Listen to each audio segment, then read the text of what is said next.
Hello guys, हम advocate Dishang from future is मो academy. आज हम पढ़ने जा रहे हैं मैरिज से रिलेटेड सेक्शन कि मैरिज में अगर मान लीजिए कोई बाइगेमी करता है या कोई आपका दूसरी शादी करता है, इन चीजों पे आपके कौन से ऑफेंस लगेंगे, इसके बारे में हमें पढ़ना है। तो लेट्स स्टार्ट।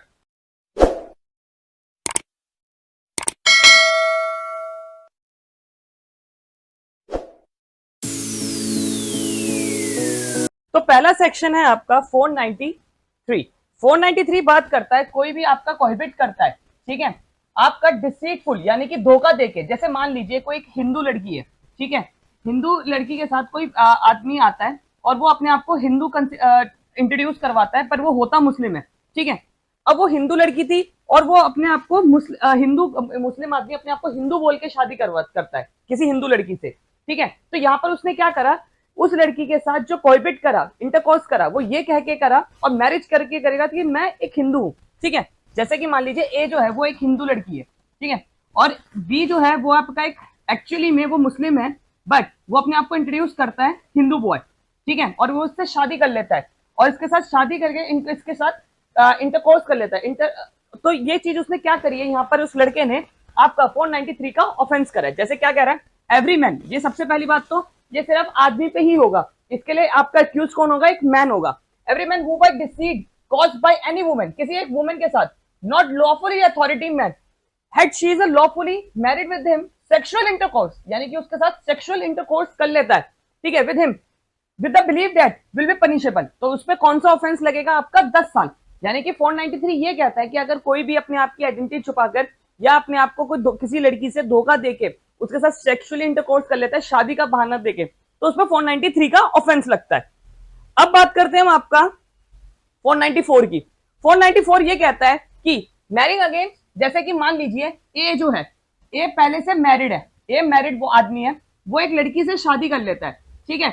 अब ए की जो वाइफ थी ना उसकी डेथ हुई है, ना ए का डिवोर्स हुआ है सी के साथ, ठीक है, ना ये डिवोर्स हुआ इसका पहली शादी से और ना इसकी वाइफ की डेथ हुई है, ये तब भी आपका बी से शादी कर लेता है। तो इसने क्या करा, इसने बाइगेमी करी है। यानी कि अगर मान लीजिए मैं हूं, मेरी शादी अभी आपका मेरा अभी डिवोर्स नहीं हुआ है, ना मेरी वाइफ की डेथ हुई है, तो भी मैं उसके रहते हुए आपका शादी कर लेता हूँ, ठीक है। तो मैंने कौन सा ऑफेंस करा, बाइगेमी का ऑफेंस करा है, दूसरी शादी का ऑफेंस करा है, यानी कि अपनी वाइफ होने के बाद भी, ठीक है। तो 494 आपका कहता है marrying again during the life time. अब क्या ये बात आपकी वुमेन पे भी लागू होती है?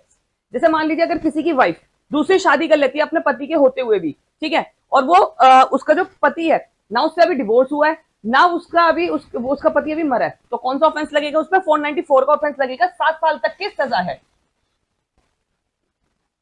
अब बात करते हैं हम आपका 495 की, ठीक है। 495 ये कहता है same offence in concealment of formal marriage, यानी कि from person with the home subsequent. यानी कि मान लीजिए ए ने अपनी पहले शादी छुपा रखी है, ठीक है, और बी से वो शादी कर लेता है। तो देखिए पहले वाले में क्या हुआ था, आपका पहले जो बाइगेमी में क्या होता है कि ए ने बी से जो शादी करी होती है बता के करी होती है कि यार मेरी पहले भी एक वाइफ है, ना मेरी उसकी वाइफ की डेथ हुई है, ना डिवोर्स हुआ है, तो मैं तुमसे शादी दूसरी शादी कर रहा हूँ। तो यहाँ पर उसने ये चीज उससे कंसील नहीं करी होती। बट यहाँ पर क्या है कि बी से ए जो है वो बी से शादी कर लेता है और उसे बताता नहीं है कि अभी मेरा डिवोर्स नहीं हुआ है, कुछ नहीं हुआ है। तो यहाँ पर ए ने बी के साथ ऑफेंस करा है। यहाँ पे ए ने जो बाइगेमी में था वो ए ने सी के साथ ऑफेंस किया था, अपनी वाइफ के साथ ऑफेंस किया था। यहाँ पर ए ने बी के साथ ऑफेंस करा है, ठीक है, यानी कि जिससे वो दूसरी शादी कर रहा है उसके साथ ऑफेंस करा है। तो उसकी कितने साल की सजा है, आपका 10 साल तक की सजा है। अब बात करते हैं आपका 496 की। देखिए 496 ये कह रहा है marriage ceremony fraudulently go through with the lawful marriage, यानी कि फॉल्स मैरिज या मॉक मैरिज कर देना। जैसे हिंदुओं में 7 फेरे जब होते हैं तभी आपका शादी मानी जाती है, जैसे मांग में सिंदूर भर देना और ये सब कुछ कर देना, हिंदू में इतना कंसिडर नहीं करा जाता, पर 7 फेरे जो है वो कंसिडर करे जाते हैं कि अगर किसी ए ने बी के साथ 7 फेरे ले लिए तो as per the Hindu custom उन दोनों की शादी मानी जाती है। बट यहाँ पर बात करें 496 का कि मैरिज सेरेमनी झूठी थी, यानी कि आपका जो शादी के रीति रिवाज थे वही झूठे थे और वो झूठे करके उसके साथ वो शादी कर लेता है, ठीक है। ए ने बी से शादी कर ली, ठीक है, और as per the Hindu ritual right से करी, बट उसने यहाँ पर रिचुअल्स बदल दिए कि कल को वो आगे इसको बी को धोखा देके चला जाए। तो यहाँ पर उसने कौन सा ऑफेंस करा, 496 का ऑफेंस करा, जिसमें आपका 7 साल तक की सजा है। अब देखिए 498 क्या कहता है, किसी को लुभाकर या आपका टेकिंग या लेकर चला जाता है किसको, एक मैरिड वुमेन को। जैसे मान लीजिए कोई एक मैरिड वुमेन है, ठीक है, उसको कोई आदमी लुभा लेता है, अपनी तरफ अट्रैक्ट करवा लेता है, या उसको लेके चला जाता है, ठीक है, मैरिड वुमेन, क्योंकि यहाँ पर ऑफेंस किसके लिए बन रहा है, मैरिड वुमेन। पर जो उसकी जो कंसेंट लेता है, मैरिड वुमेन की जो कंसेंट है, यानी कि उसकी रजामंदी जो है, वो कैसे ली गई है, आपका उसे लुभाकर, या उसके मतलब कोई वो गम में है, ये कोई बात है, यहाँ पर उसको जो लुभाया है, ठीक है, और टेकिंग करा है, तो यहाँ पर कौन सा ऑफेंस बनता है, 498 का ऑफेंस बनता है। और यहाँ पर इलिसिट इंटरकोर्स भी होना चाहिए, यानी कि ए ने बी के साथ इलिसिट इंटरकोर्स करा हो, ठीक है, तो ये चीज मानी जाएगी। तो यहाँ पर सबसे पहली बात तो ये है कि एक मैरिड वुमेन होनी चाहिए, ठीक है, जो लेडी के साथ हुआ है वो एक शादीशुदा औरत होनी चाहिए, उसको लुभाया हो, ठीक है, एक आदमी ने उसे लुभाया हो, ठीक है, या लेकर गया हो, for what purpose, illicit intercourse के पर्पज से। तो ये चीज उसमें क्या मानी जाएगी, 2 साल तक की सजा मानी जाएगी, या फाइन लगेगा बोथ, ठीक है। और अगर उसके विदाउट कंसेंट करा है तो रेप में कंसिडर होगा।